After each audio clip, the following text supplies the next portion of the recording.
Muy buenas, les damos la bienvenida a un nuevo encuentro de este ciclo que hemos llamado Diálogos por el Porvenir, justamente en ocasión de la publicación de Porvenir, un libro que está compuesto por textos originales de artistas, de intelectuales que nos ayudan a pensar justamente en esta cultura del mundo de la pospandemia, si es acaso posible pensarlo. Hoy tenemos un encuentro de lujo, nos acompaña José Emilio Burucúa, que estudió Historia del Arte e Historia de la Ciencia y es doctor en Filosofía y Letras de la Universidad de Buenos Aires. Fue profesor de Historia Moderna en la UBA, vicedecano de la Facultad de Filosofía y Letras y profesor de Problemas de Historia Cultural en la UNSAM. Además publicó una infinidad de libros, entre ellos Corderos y Elefantes, nuevos aportes acerca del problema de la modernidad clásica, Historia, arte y cultura, el mito de Ulises en el mundo moderno, Historia natural y mítica de los elefantes, entre muchos otros. Y además es miembro de número de la Academia Nacional de Bellas Artes y de la Academia Nacional de la Historia. José, gracias por acompañarnos, un placer realmente poder compartir estos minutos contigo. Gracias también por el texto que fue realmente interesante, desafiante. Y la verdad es que me da un poco de pudor invitarte a este diálogo porque vos abrís el texto, además de la cita de Virgilio, empezás diciendo: el hecho de escribir acerca de esta calamidad planetaria por la que atravesamos me saca de las casillas. Así que espero no sacarte de las casillas con este diálogo. Ya me he salido suficientemente de las casillas, así que te agradezco tanto la invitación a participar en el libro como en este programa. Muchas gracias. Y es interesante justamente, algunos de los conceptos que vos desarrollás y a propósito empecé hablando de la introducción a tu texto porque otro de los temas que me llamó la atención, me gustó diría, y te quería pedir alguna reflexión, es la palabra normalidad, que vos justamente en el texto decís que no usás la palabra normalidad y mucho menos nueva normalidad. ¿Qué te provoca, este concepto tan en boga en este momento? Claro, porque si yo voy a hablar de una nueva normalidad, me parece que habría que definir antes qué fue la normalidad que se derrumbó y bueno, en qué consistía. Y eso es muy difícil, porque es más o menos como definir el sentido común. Existen diferentes normalidades. Entonces, que no es lo mismo la normalidad de la vida para una persona que tiene un trabajo estable, tiene un ingreso previsible, que lo que puede ser la normalidad para una persona que vive de trabajos precarios, es muy diferente. Es muy diferente la normalidad para alguien que vive en el barrio norte, hablando de la ciudad de Buenos Aires, y para una persona que vive en Valvanera, donde vivo yo, o en Villa Lugano. Son normalidades diferentes. Entonces, ¿en qué consistiría la normalidad total, global? Y tendríamos que volver a pensar quizá en términos totales a la sociedad, tal como empezó a hacerse en el siglo XIX, y uno de sus más grandes y perdurables ejemplos ha sido la economía y la sociología marxista. Entonces, ahí podríamos hablar de una normalidad general. Entonces, de todas maneras, yo creo que si es eso, el sistema de producción, de organización y también de explotación capitalista, podría servirnos para definir la normalidad anterior. Y francamente, por eso me quiero remitir ya mismo a tu prólogo. Vos en tu prólogo hablas de dos imaginarios posibles o dos polos en los imaginarios posibles del futuro que ha suscitado esta pandemia. Uno sería el utópico y el otro, si no el distópico, el contrautópico. Pero sería serían dos extremos. Ahora, es muy probable que si que pensamos en que la normalidad es ese sistema capitalista con sus contradicciones, sus tragedias y sus grandezas, es muy probable que eso no se derrumbe después de esta pandemia. Yo creo, no se va a derrumbar. Va a tener que cambiar forzosamente mucho, entonces, pero por eso no alcanzo a vislumbrar en qué consistiría una nueva normalidad. Sinceramente, no creo que los pilares de ese sistema, por más que están en este momento temblando, se modifiquen. Las dos grandes potencias del mundo son capitalistas, Estados Unidos y China. China es un sistema económico fuertemente capitalista, tiene caracteres políticos que lo alejan del viejo núcleo duro del capitalismo, que eran las democracias parlamentarias, podríamos decir, pero bueno, es una nueva forma del capitalismo, yo no tengo dudas.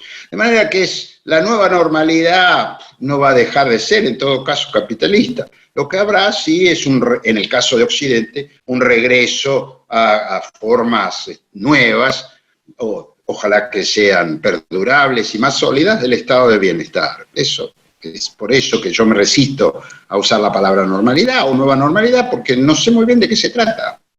Aclaro que en mi prólogo yo en realidad cito a Yuval Noah Harari, no es un concepto mío, tampoco es excesivamente original, y en todo caso lo interesante de ese texto es que lo escribe Harari, es un texto urgente, porque lo escribe ni bien arranca esta pandemia global, hay que ver cuánto se sostiene. Hoy lo que uno lee es más algún consenso respecto a que en todo caso lo que vamos a tener es una aceleración de algunas tendencias previas y no tanto un cambio profundo, ¿no?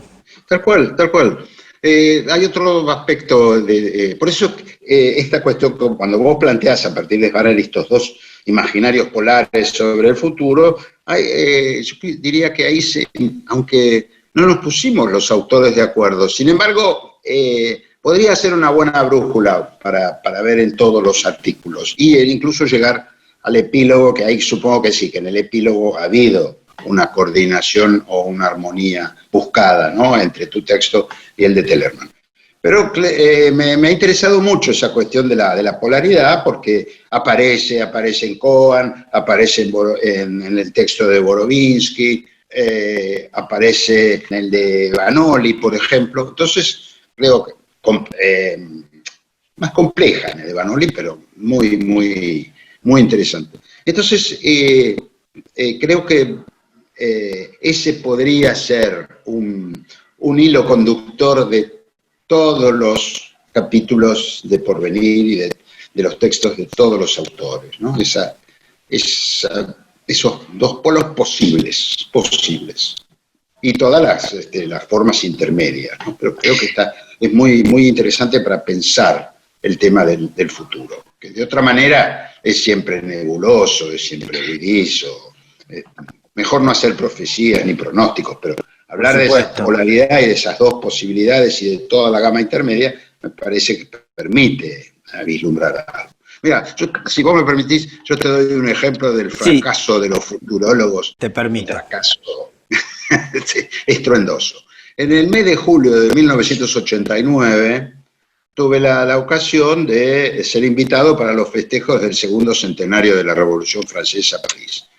Y coincidió con una visita que hizo Gorbachov de homenaje a Francia, precisamente por esa que él mismo consideraba el punto de partida de la era de las revoluciones contemporáneas y que había tenido su expresión máxima en la cultura de Gorbachov, la había tenido en la Revolución Rusa. Entonces, él estuvo, y fue interesantísimo para mí, yo asistí a una conferencia de él que dio en la Sorbonne, lo vi más o menos a 500 metros de distancia, pero lo vi, y salieron en toda la prensa francesa, pero yo te digo, decenas de artículos, de historiadores de Rusia, de sovietólogos, de Madame Carrère-Nancourt, que es la madre de Carrère, ¿no? El autor tan conocido en los últimos años, y en todos, absolutamente en todos esos textos,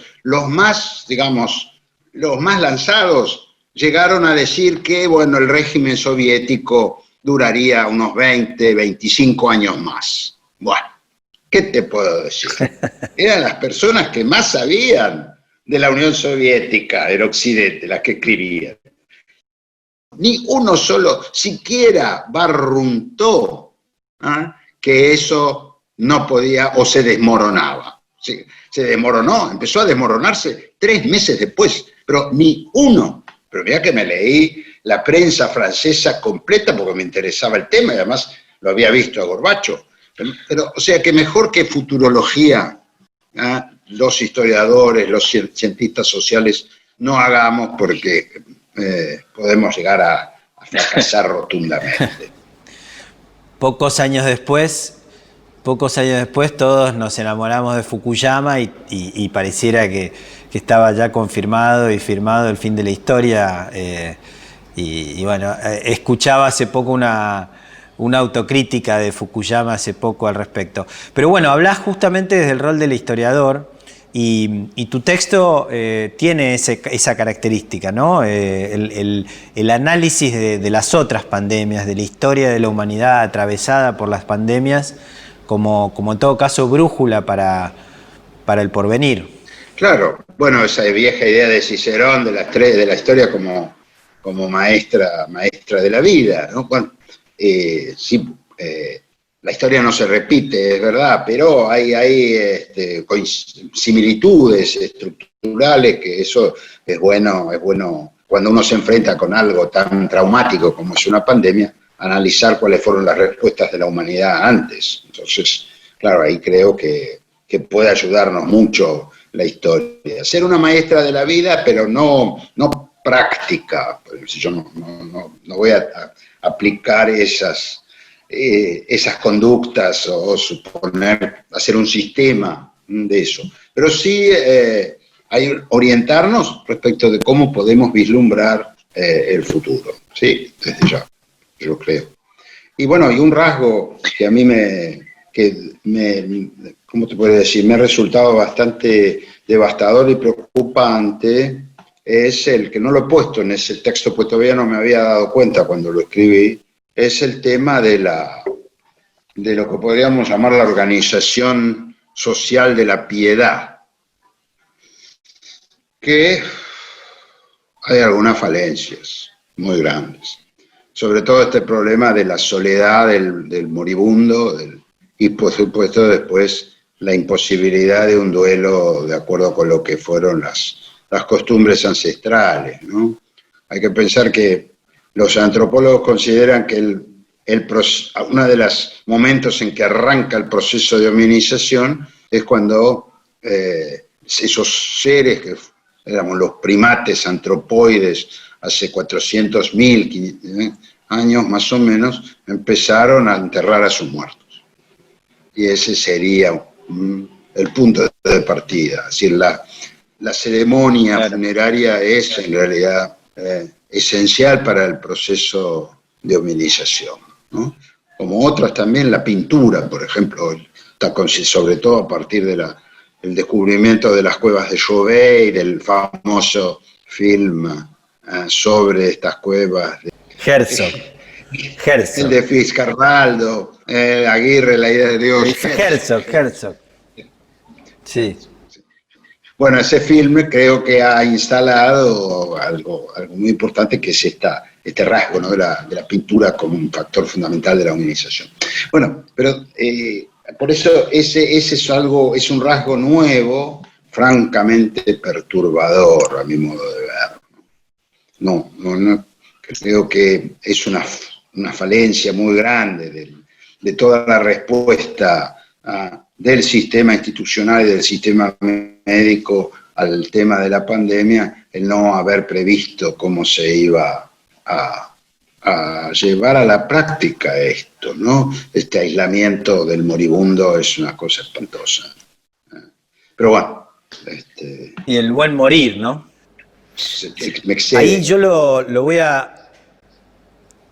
José, lo voy a asociar a otro de los capítulos de tu breve texto que a mí me provocó, la verdad que fue muy provocador, que fue el análisis del cuadro de Diana Dweck. Exactamente, porque justamente vos planteás una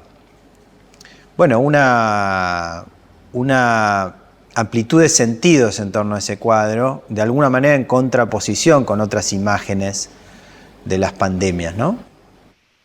Sí, porque lo que me llamó la atención en ese cuadro es que si uno puede encadenarlo, digamos así, o verlo como el eslabón en una larga cadena de ese tipo de representaciones, tiene que asociarlo a lo que es como forma visual.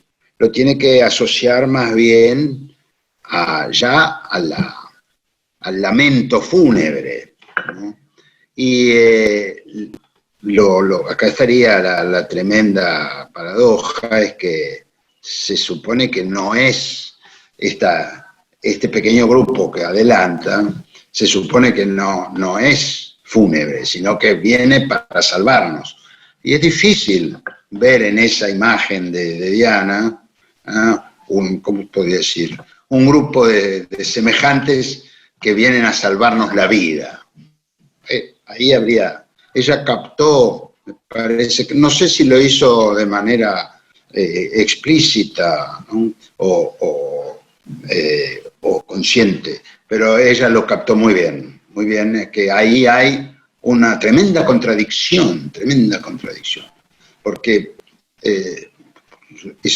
si nos atenemos a lo que es la tradición viva de la iconografía, de las imágenes, que capilarmente se nos mete en la cabeza, se nos mete en nuestro mundo emocional, más bien es una imagen que nos lleva a recordar y a suscitar esas nociones de llanto, precisamente de luto, de duelo. Entonces, hay ahí ella está planteando fuertemente nuestra situación, ¿no? Como una situación trágica. La situación trágica es la que no tiene solución, en la que las partes en lucha, en realidad, tienen ambas su parte vital y poderosísima de razón, y eso no tendría solución.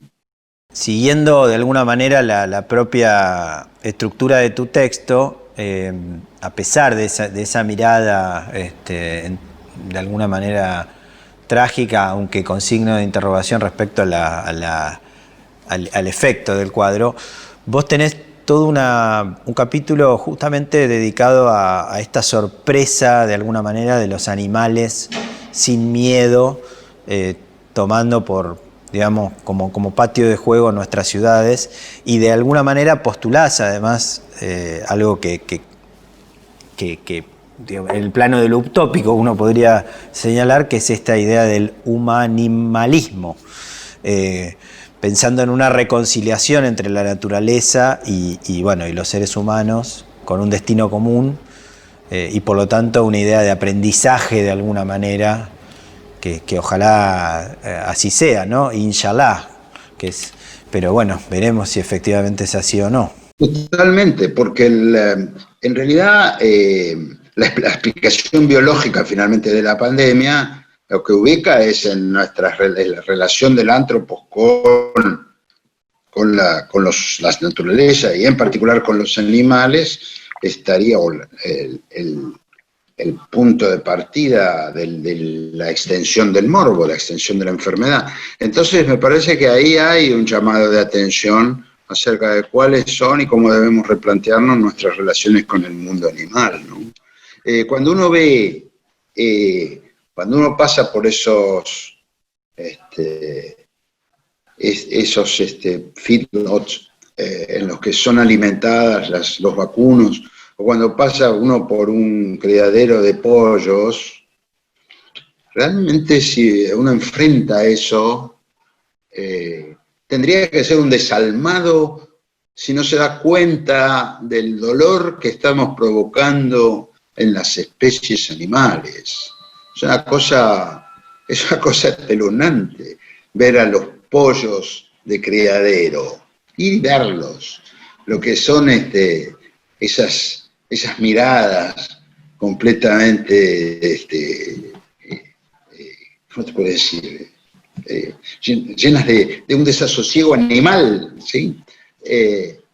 Los vacunos que están obligados prácticamente a comer y comer y comer sin poder moverse, sin poder buscar ellos mismos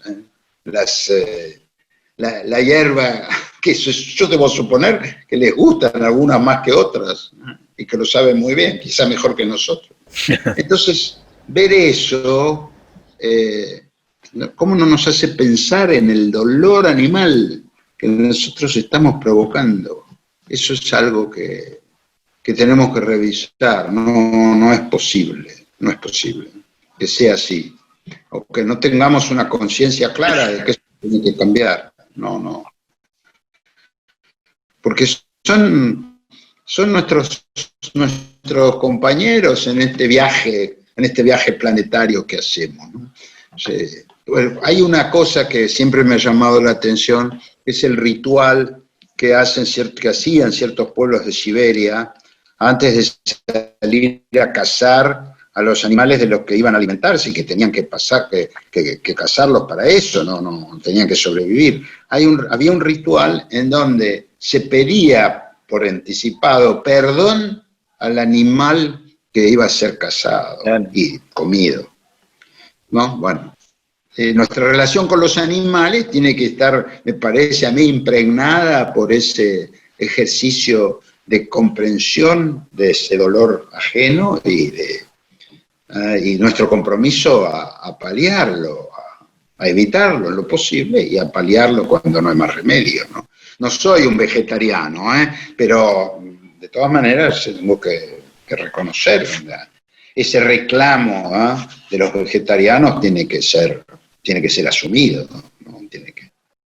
Gracias, José. Y yo escuchándote pensaba que probablemente cuando todo esto pase, sea cuando sea, va a ser muy lindo hacer un encuentro entre todos los autores y autoras y quizás participar de un debate en vivo. Creo que va a ser muy enriquecedor. Algo de lo que buscamos fue justamente poner en diálogo voces que no necesariamente estaban ya en contacto previamente. Y nos parecía interesante ese vínculo, y esta lectura coral que vos acabás de hacer de todos los textos me parece que va en esa dirección. A mí me pone muy contento entonces esa avanzada. Bueno, muchas gracias por tu tiempo y seguimos entonces en contacto. Abrazo grande. Gracias, Enrique. Chao, buenos días.